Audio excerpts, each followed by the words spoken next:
ബനി ഇസ്രായേലിലെ പ്രവാചകന്മാരുടെ സ്ഥാനമാണ് എൻ്റെ സമുദായത്തിലെ പണ്ഡിതന്മാർ. ബനി ഇസ്രായേലിലെ പ്രവാചകന്മാരെല്ലാം പ്രാദേശിക അടിസ്ഥാനത്തിൽ നിയോഗിക്കപ്പെട്ടവരാണ്. അതുകൊണ്ട് പ്രാദേശികമായ ഇസ്ലാമിക നവോത്ഥാനം പണ്ഡിതന്മാരിൽ നിക്ഷിപ്തമാണ്. അതുകൊണ്ട് നിങ്ങൾ ഇവിടെ ഒരു പണ്ഡിത സംഘടന രൂപീകരിക്കണമെന്ന് കുത്തുബി, പറവണ്ണ തുടങ്ങിയുള്ള മഹാരഥന്മാരായ മലബാറിലെ പണ്ഡിതന്മാർ VK യൂനുസ് മൗലവിയെ ഉപദേശിക്കുകയും VK യൂനുസ് മൗലവി, റയീസുലുമ ഉസ്താദും, അരബിക്കുഞ്ഞു മൗലവി ഉസ്താദും, കോട്ടക്കൽ ഉസ്താദ് മുതലായ ആളുകളെയൊക്കെ വിളിച്ചു കൂട്ടിയിട്ട് ആ ആശയം പകർന്നു കൊടുക്കുകയും അങ്ങനെ 1955 ജൂൺ 26 കൊല്ലം കൊച്ചുപള്ളിയിൽ തിരുക്കൊച്ചി ജമിയത്തുലമ എന്ന പേരിൽ ദക്ഷിണകേരള ജമിയത്തുലമ പ്രവേശിച്ചു. 1956 നവംബർ 1 കേരള പ്രവി ആയതിനു ശേഷമാണ് ദക്ഷിണ കേരള ജമിയത്തുലമ എന്നുള്ള പേര് മാറ്റം വന്നത്. അപ്പോൾ അതിനുശേഷമാണ് ഈ കേരളം സംസ്ഥയൊക്കെ കേരളത്തിൻ്റെ ഭാഗമായത്. ആദ്യം കേരളത്തിൽ ആദ്യമായി ഉത്ഭൂതമാകുന്ന സ്ഥാപിതമാകുന്ന ഒരു പണ്ഡിത പ്രസ്ഥാനം ദക്ഷിണ കേരള ജമിയത്തുലമയാണ്. 1955 ജൂൺ 26 ദക്ഷിണ കേരള തിരുക്കൊച്ചി ജമിയത്തുലമ രൂപം കൊണ്ടു.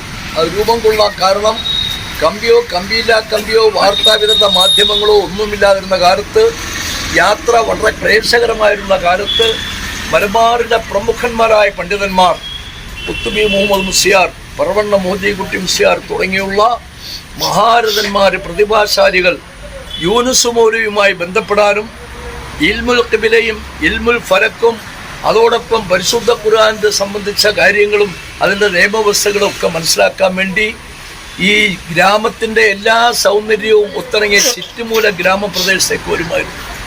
മൗലവി അദ്ദേഹത്തിൻ്റെ വീട്ടിൽ താമസിച്ചുകൊണ്ട് അദ്ദേഹം ഒന്ന് വലിയ പ്രതാപശാലിയും അന്നത്തെ കൊട്ടാരത്തിൽ താമസിച്ച ആളാണ്, വലിയ ആളാണ്, സമ്പന്നനുമായിരുന്നു. അവിടെ താമസിച്ചുകൊണ്ട് കാര്യങ്ങൾ ചർച്ച ചെയ്യുകയും മനസ്സിലാക്കുകയൊക്കെ ചെയ്തിട്ടാണ് 1920 സ്ഥാപിതമായ സമസ്ത കേരള ജമിയത്തുലമ. അന്ന് കേരളത്തിൻ്റെ ഭാഗമായിരുന്നില്ല മലബാർ, മദ്രാസിൻ്റെ ഭാഗമായിരുന്നു. കേരളത്തിൽ ആദ്യമായി ജന്മമെടുത്ത ഒരേ ഒരു പണ്ഡിത പ്രസ്ഥാനം ദക്ഷിണ കേരള ജമിയത്തുലമയാണ്.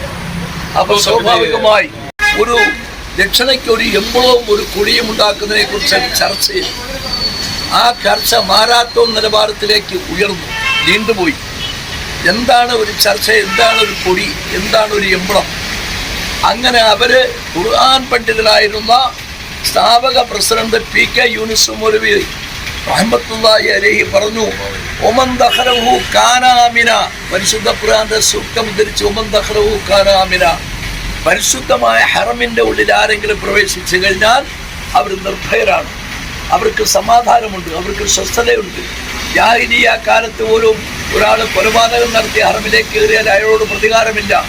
അപ്പം ആ തരത്തിൽ ഈ ലോകത്തിന്, സമൂഹത്തിന് ശാന്തിയും സമാധാനവും പ്രദാനം ചെയ്യുന്ന, സ്വസ്ഥത പ്രദാനം ചെയ്യുന്ന, സാമുദായിക സൗഹാർദ്ദവും ഐക്യവും പ്രദാനം ചെയ്യുന്ന ഒരു കൊടിയും ചിഹ്നവുമായിരിക്കണം നമുക്ക് ഉണ്ടാകേണ്ടത് എന്ന് പറഞ്ഞിട്ട് പരിശുദ്ധമായ കാബ ശരീഫ് ചിഹ്നവും പച്ചപ്പട്ടിൽ കാബ ആലേഖനം ചെയ്യപ്പെട്ട പതാകയും അവർ പ്രഖ്യാപിക്കുകയും തിരഞ്ഞെടുക്കുകയും ആ പതാകയും ആ ചിഹ്നവുമാണ് ഉള്ളത്.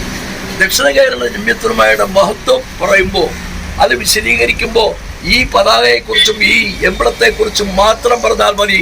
കേരളീയ സമൂഹത്തിൻ്റെ, ലോക ചരിത്രത്തിൽ ഒരു സംഘടനയ്ക്ക് ഈ തരത്തിലുള്ള ഒരു എമ്പളവും ഒരു കൊടിയും വേറെ രണ്ടാമത് കണ്ടെത്താൻ ദക്ഷിണ തത്വയിൽ അധിഷ്ഠിതമാണ്.